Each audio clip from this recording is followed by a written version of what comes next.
bismillaahi raxmaani raxiim. assalaamu calaykum waraxmatullaahi wabarakaatu. kulanti wanaagsan daawadayaal meel walbo aad joogtaan kusoo dhowaada wararka telefishinka Somali News.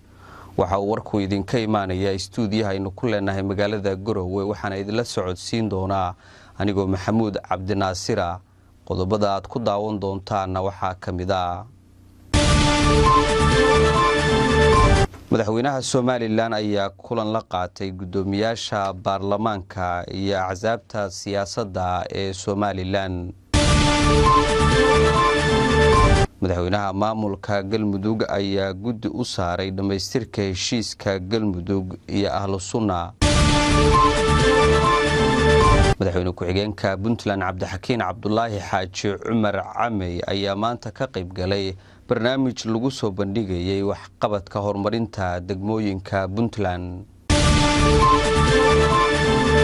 wasaaradda amniga dowladda federaalka Soomaaliya ayaa ganacsatada magaalada Muqdisho uga digtay in ay qaataan awaamiirta ururka Al-Shabaab.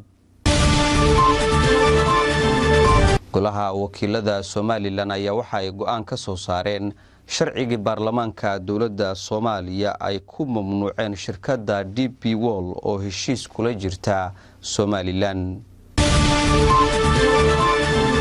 qaar ka mid ah shacabka ku nool magaalada Garowe waxa ay soo dhaweeyeen go'aankii baarlamaanka Soomaaliya oo ku mamnuucay shirkadda DP World oo laga leeyahay dalka Imaaraadka Carabta. intaasi daawadayaal waa qaar ka mid ah qodobada ugu waaweyn wararkayaga caalamka. ku soo dhawaada isagii oo faahfaahsan.